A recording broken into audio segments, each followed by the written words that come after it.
Hey, what's up, and welcome to the All-In Networker podcast. This podcast started because myself, Dan McCabe, had a question. The question was, how do you build a big team fast in network marketing?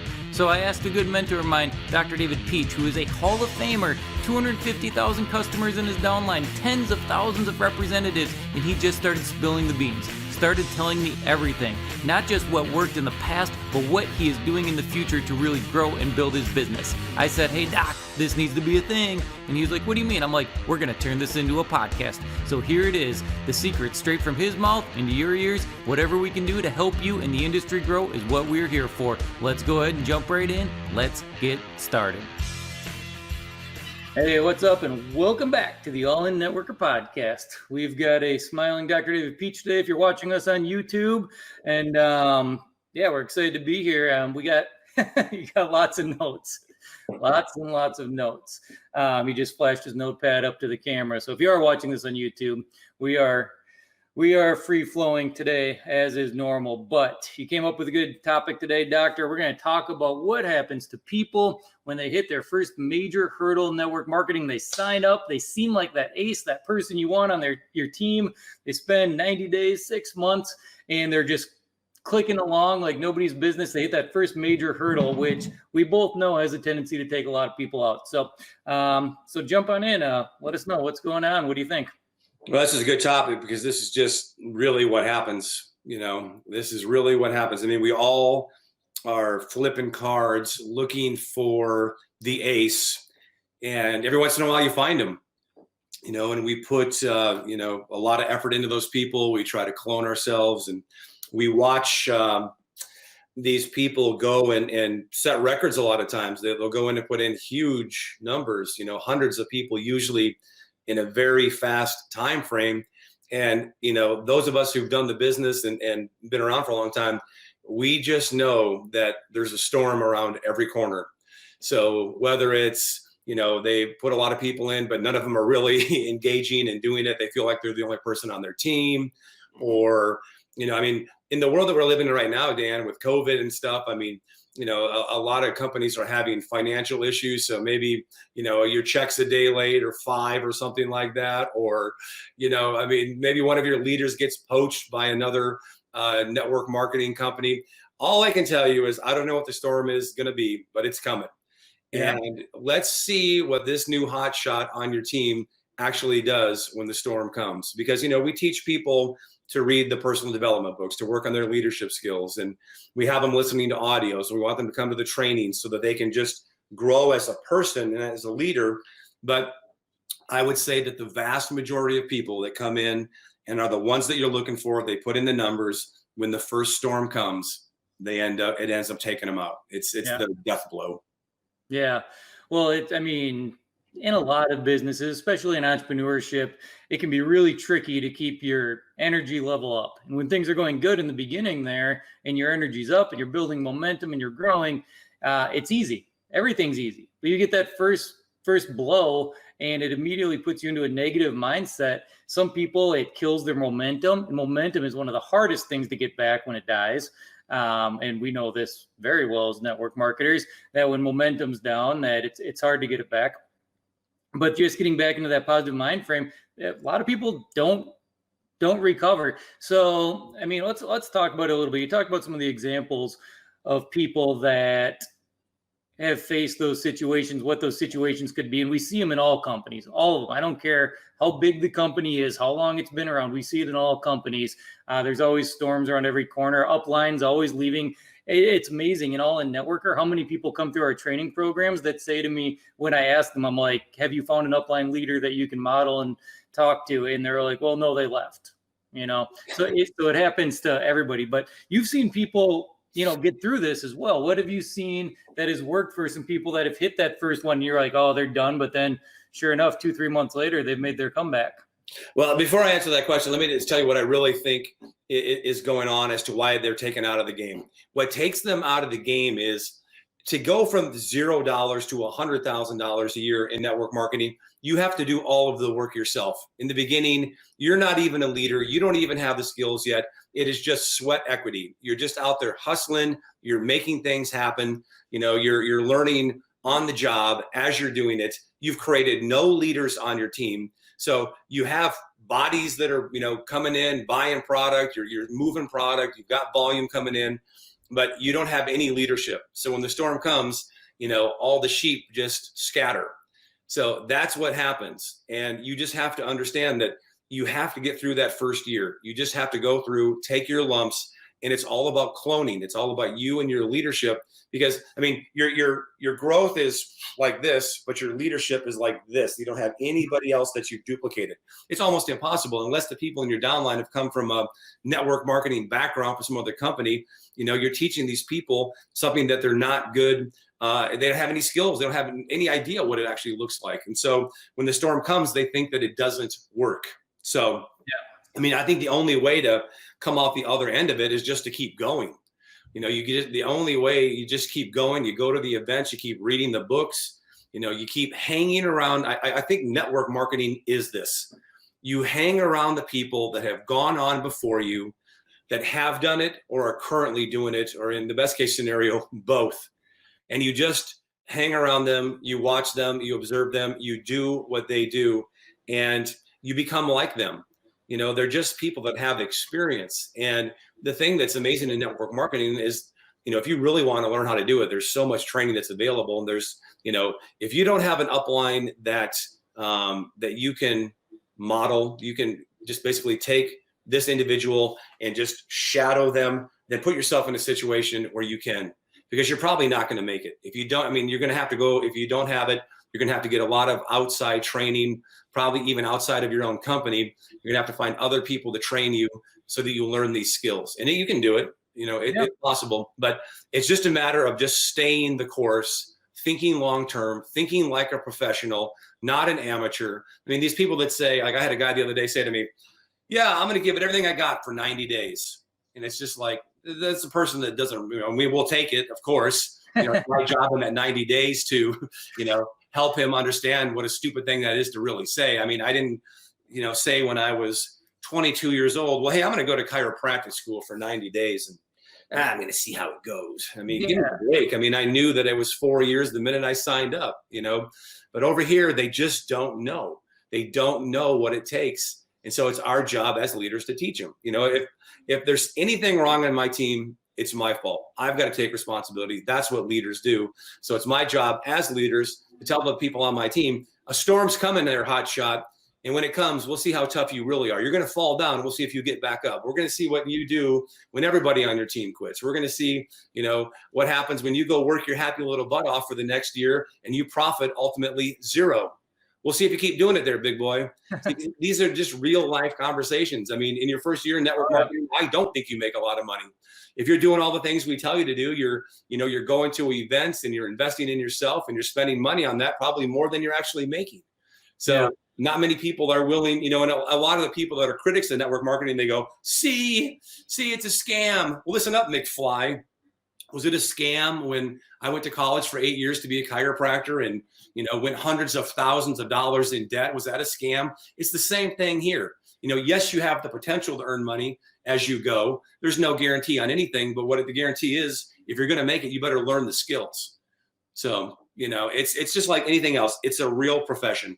Yeah, I appreciate the rant. There's so many good points to come in on there. The fact, you talk about ownership, we talk about extreme ownership in some of our trainings and things like that. And that's true. It falls back on you, people going forth and pushing past that and pushing past that first hurdle and just keep going. You kind of made reference to just kind of going through that first year really is, a lot of network marketing, until you start getting duplication, it's a low paying sales job. So you're right. You're probably not going to make a lot of money that first year, but it's like there's a book out there, and I don't even think I've read it, but I've read the title before. Are You Dumb Enough to Be Rich? It reminds me of a saying that we had when we were pushing through an initial network marketing phase, that we're just too dumb to quit.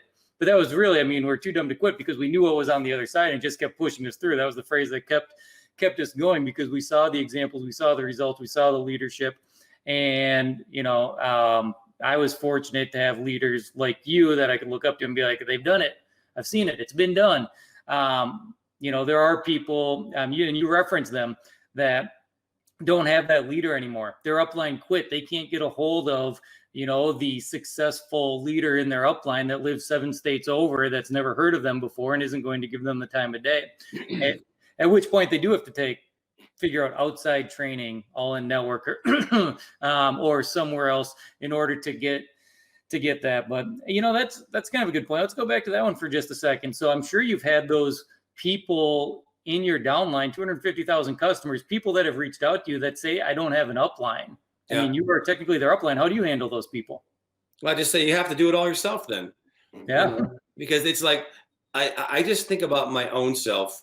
I've said this many times. I've never called and asked my upline to do a Super Saturday. I've never asked them to do a 3-way call. I've never asked them, to do anything for me.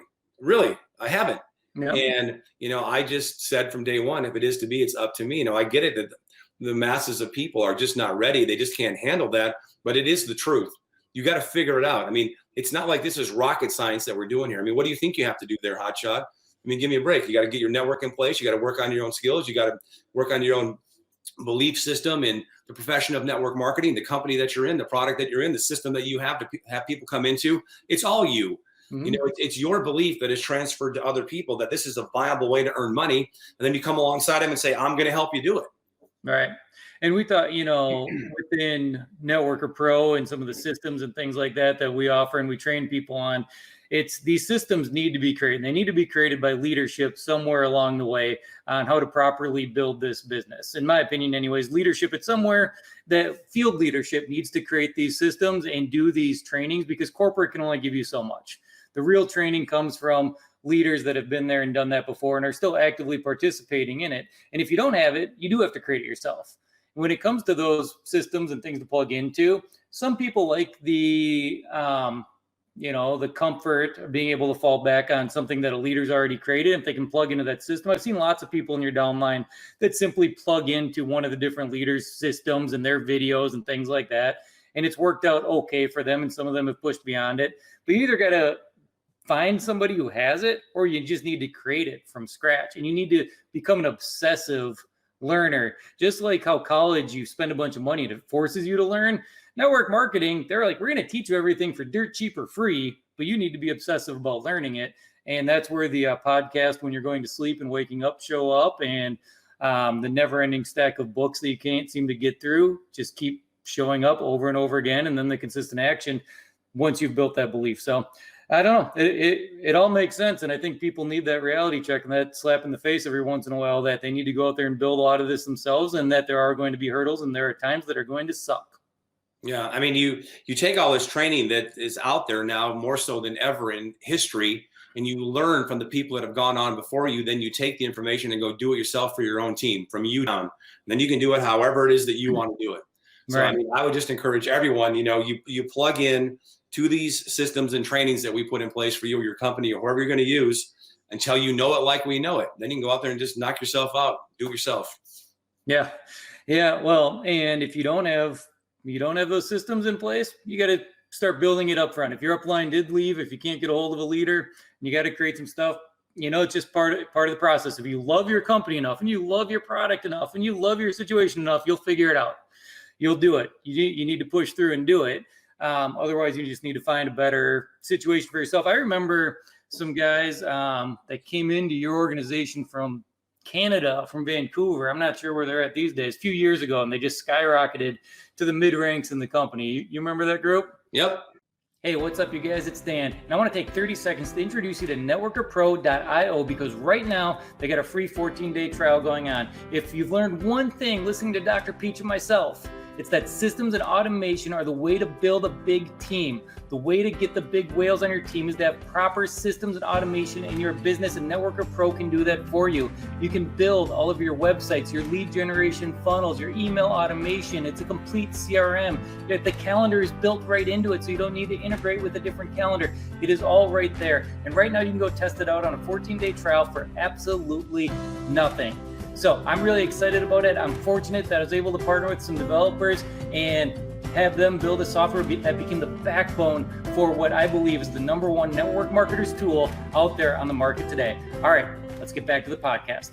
Some guys that came into your organization from Canada from Vancouver. I'm not sure where they're at these days, a few years ago, and they just skyrocketed to the mid ranks in the company. You remember that group? Yep.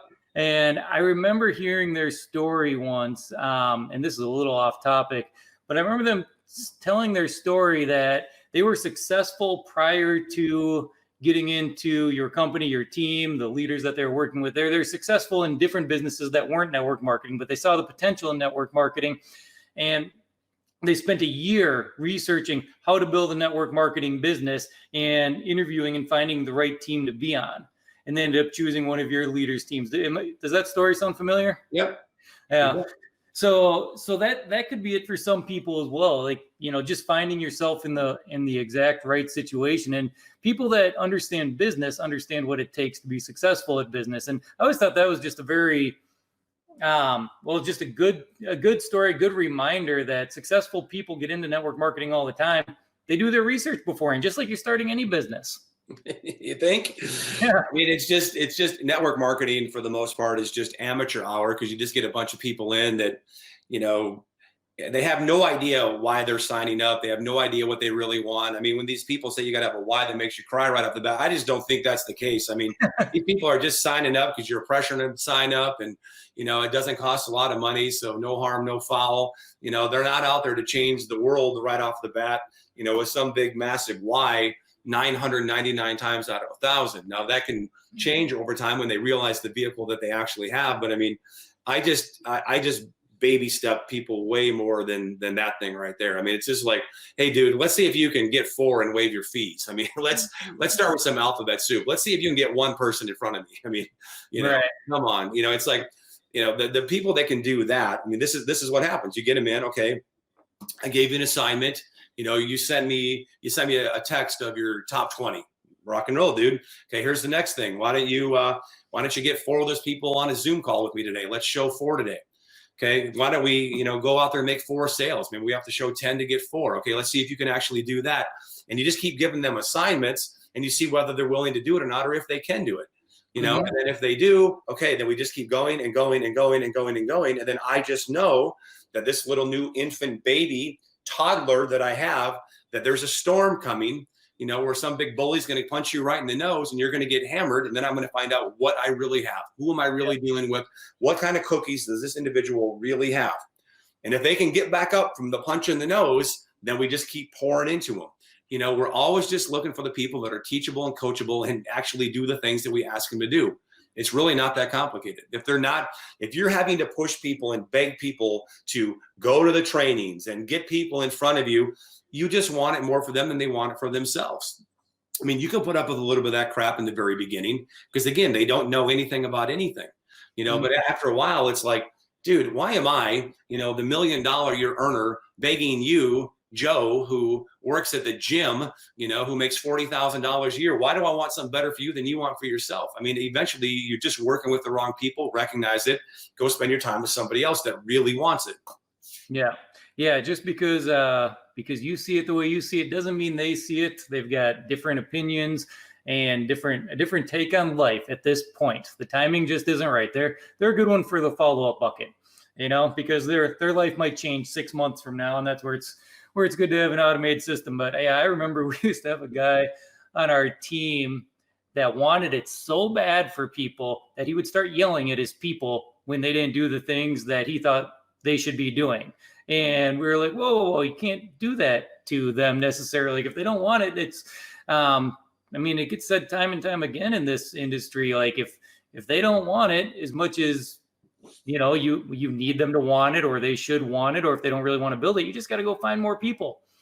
Yeah, it's just about, look, it's people that eventually get around the campfire, recognize what vehicle they really have in the profession of network marketing, and they just decide to treat it like a real business. And they, go out there and act like real business people. They're willing to spend money. They're willing to invest time. They understand that the thing I love the most is working with people who are already business people, either entrepreneurs, business owners. They have a real business, traditional business. So when the storms come, it means nothing to them, because in the real world, in real business, you got storms coming every day of your life. Every day there's something going on. You're dealing with lots of moving parts. In network marketing, people come to the table with no experience, no skills, and they somehow think that it should just be peaches and cream right to the top rank in the company. And that's what they think. And they're just delusional people. But these are the same people that will go out into the real world and they'll never win. So you just have to find the people, in my opinion, who are already entrepreneurial minded, business minded, and you teach them that network marketing really truly is a better way because of the power of leveraging people's time and building residuals and just building a customer base of people using products month after month after month because they believe in the product, they like the product, whether or not they're out there making money or not. I mean, that's network marketing. Get real customers who like the product, whether they're making money on the network marketing side. Yeah, I'm gonna try and phrase this question or ask a follow-up question to that. So traditionally, a lot of network marketing, I've been to who knows how many network marketing events, in over 13 years around the industry, plenty of different companies in the backs of hotels, in the backs of restaurants and things like that. And it's always made to sound so easy. They're like, whoever's presenting always makes it sound like it's not that hard. We just need you to write down your 20 names and we'll figure it out for you and we'll work with you. And it's always made simple to the everyday person. But would we be better served as an industry or in a lot of different companies if we were just upfront with people and we explained, this is a business. This is a real business. These are the steps it's going to take. This is, what it's going to take throughout the entire process, throughout your entire journey. If you want to be a part of that, we want to help you. At the same time, if you just like our products and you want to support your friend, become a customer. Yep. And so what if we start doing that up front? Well, I mean, that's what it should be. I mean, I try very hard to make that the case. I mean, I almost talk people out of becoming a rep, all the time. Like right now, the way I'm building my business is I don't even allow them to sign up to be a representative right off the bat. You can only be a customer. Mm-hmm. The only thing you can do with me. And if you can prove to me that you can get 4 and waive your fees, okay, then the next thing you can do is you can become a rep. You can start to earn money in our company. That's just how I'm doing it right now. But I think that's the way that it should be. I mean, again, you know me, Dan. At the end, I'm always trying to talk people out of it. I don't think you have the cookies, Dan. You're soft. You seem like you're pretty comfortable. You're screwed. You're comfortable. You're living a good life. You're not living a great life. Oh, you work at 3M, Dan? You're making 20 grand a month, 50 hours a week. Rock and roll, dude. What a life you got, buddy. Wow. After taxes, you live in Minnesota. You're probably taking home 8 grand a month, buddy. Good. Is that as high as you want to go, Dan? I mean, it's just like, it's this, you have got to own in your heart that network marketing is better. That you can work from home, that sky's the limit. I mean, not that it's normal, but I was looking at a network marketing company the other day and their comp plan. And in that company, you can get a one-time bonus of $1 million if you hit the highest rank in the company. I'm like, what job even gives you a shot of that ever being the case? I think many people will hit that, probably not, but it's there for the taking. I'm sure somebody will at some point.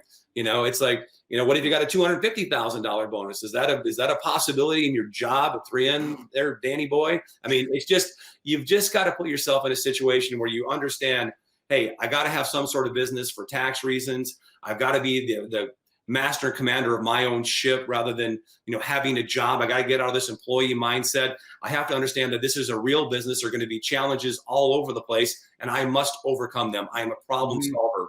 Otherwise, if I don't solve the problems, then I can go put the cans on the bottom and the bread on the top and be a little, grocery store, paper bag packing at the end of, when people are checking out the end of your life. You're 65 years old and you're working at the grocery store packing people's groceries up because that's what's going to happen. Yeah. Yeah. If you don't get the residual income thing figured out, I think you're going to have, especially in the world that's ahead of us, it's going to be crazy. Yeah. Well, I agree with all of that, except for I think the biggest flaw in your story is you think I'm smart enough to work at 3M. So they wouldn't like me. They're not that smart. I'd come in and try to make things efficient and be like, why do we have to be here? We can do the same amount in less time. I don't understand your corporate structure. This seems craziness to me. But yeah, I remember back when I first started becoming an entrepreneur, when you talk about the retired people working at the grocery store, I used to go to Lund's Byerly's all the time in St. Paul, which is where I lived at the time. And I remember it was back when I was in college and just starting out as an entrepreneur. And I'd go buy groceries and I would look at that person. That was my motivation. Nothing against them. I'm sure they're very nice people. Maybe they're just doing it to be social, but most of those people are doing it because they need the extra income. And I mean, there was no greater motivation. I don't know if most people walk through the grocery line and look at that the way I looked at it, but as a college kid, I just looked at that. I'm like, that's not going to be me. And it was huge motivation. It's funny that you say that, because when I was in undergrad, I actually had a job, putting people's groceries in the brown plastic bag at Byerly's. And, I used to, living in Minneapolis at the time, and Byerly's is one of those grocery stores that you can drive your car up and somebody will put the groceries in your car. You just put them down those big, in those big tubs. And I used to work with a bunch of old men that was their job. And none of them liked to go outside for an hour to do that and put the groceries in the car. And I always would. I'm thinking, an extra $1? Like, I could be here for 8 hours and make $8 extra just because I'm working outside. Dude, sign me up. But I used to look at those guys and go, man alive, this is not going to be me. I am not going to be working at the grocery store when I'm 65 or 70 or 75. Like that, when I see that stuff, you guys, it breaks my heart. Mm-hmm. Yeah, it's, we spend so much time talking now. I mean, I'm 42, you're 29, give or take a little bit. And, we talk about it all the time is right now setting up your residual income, setting up your life, setting up your network marketing business, and trying to get to that point where you have the time freedom earlier in life to do the things that you want to do. Because we also know that at age 65, our bodies can't do the things that right now we're thinking I want to do when I retire.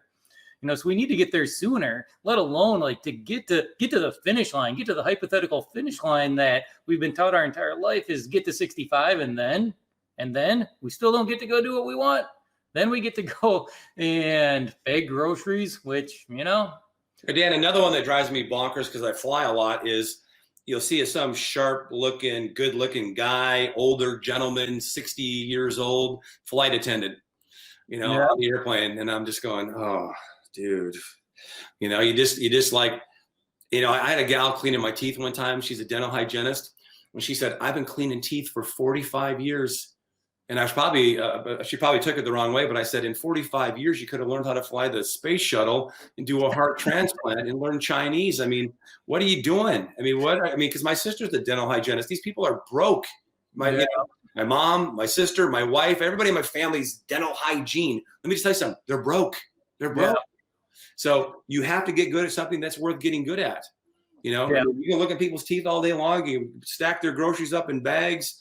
You can be a flight attendant as a, retired person, or you can do network marketing, which you might not like right off the bat because people don't like network marketing initially because they don't have anything to offer people. They can't help people. They don't know anything, so they can't help anybody. They think that they're taking from people when people that really know how to do it know that they're serving. Because I know that I've outstudied, outread, outworked, outseminared 999 out of 1,000 people. There's very few people that I met like, whoa, this person has worked harder than me. It happens, but it's not often. So I have something to give. I have something to offer. And that's really what it's about. It's about serving other people, helping people. We have a heart that's big. We want to help people. And if they don't want to help themselves, it's just mind-boggling to me. Like, I was talking to the janitor at the gym that I go to the other day, like a 23-year-old kid. And he just quit his job there because he didn't like it. He wasn't getting paid enough. So now he's just going to get into professional bodybuilding. And this dude is not anywhere near capable of making money. Yeah, me too. And I'm like, dude, what are you going to do? Like, you're a grown man now. You're 23. What are you going to do? I don't know. It's just like, I cannot help you, dude. Like, you are running different tapes in your mind. You're going to be eating cat food and you don't even know it. So you can't help those people. There's got to be some sort of, humbling of yourself and saying, hey, I need help. And then when we say we'll help you, you take the lifeline that we're throwing. Yeah. And I heard you say something in there, and we're going to wrap it up here after we recap this really quick, but this was important. And it was one of the best lines I think I've ever heard you say. So, and I like to, I'm going to take notes. What is it? Yeah, right. Exactly. Should write this one down. This one's totally going to be a clip on our Facebook page. I'm sure that Brazil will get that figured out. But it was that as network marketers, as you're building your business, understanding that you're not taking from people, you're serving them. Got it? Really, when you get that mentality down, that's it. That's 100% it. That you go out there, you get yourself educated enough, that belief level gets high enough, and you have that belief that you're serving them, versus the scarcity mentality that so many networkers have. 99% of them have it. They're timid to go into that presentation because they believe they're asking for something, that they're asking and they're taking something. They're asking to take something from the other person they're talking to. When if they just went in with that mindset of, my thing is so good, and here's your opportunity to be, a part of it, and for me to help you and serve you, it changes the game completely, changes the conversation. I just wholeheartedly believe I don't care who I'm sitting in front of. I don't care who's in the crowd. My life is better than yours. I have time and I have money. Most people have one or the other, but not both. And it's that absolute belief that, you would want the feeling that I have if you knew that you could. So go do it, because you're a smart person. I just got to get you to believe in the industry, the profession of network marketing, like I do. Then go out there and do the work, because if you do the work, the juice is worth the squeeze. I'll promise you. You'll never go through it and do the work and come out the other end and go, oh, I wish I wouldn't have done that, because the skills that you've learned can never be taken away from you, and the lifestyle that's afforded you. I don't know what the average income in the country is, but it can't be that much. And you can't tell me that after 1,000 days, the average person can get into a network marketing company on a part-time basis and be making $5,000 a month. Give me a break. Of course you can. Yeah. You can. You just have to really want to learn the skills and do the work that's necessary to do it. And you'll come out 3 years later and you don't have to go to 3M anymore, or you don't have to go teach school or be a flight attendant or work at a grocery store. You can just do whatever you want to do from home, and you can grow it now because you've learned the skills. Yeah, 100%. Love it. Well, with that, we are definitely going to wrap up this episode. So appreciate you as always. And, for everybody who is listening here, remember that. Serve. I like it. He took a note. Serve at the highest level. Get yourself educated. Go into the meetings with the mindset of service, and you will be rock solid. So if you want to learn more about what we do with All In Networker, just feel free to pop on over to our website, allinnetworker.com. Make sure you subscribe and rate this episode. If you've got somebody you think could benefit from it, share it with them. We'd so appreciate it. So that being said, we'll catch you guys next week. Thanks a lot. Bye-bye. Hey, thanks for listening to the All In Networker podcast. Dr. David Pietsch and I greatly appreciate it. If you receive some value, or you know somebody that would receive some value, please share this episode with them. We want to pick up the entire industry, help serve the entire industry of network marketing. We believe that when other network marketers win, we all win. So on top of that, if you'd like to check out some of our free trainings, you can go to allinnetworker.com. Otherwise, please just rate, subscribe to this episode, this podcast, wherever you listen to podcasts. We'd greatly appreciate it. And until next time, thanks a lot.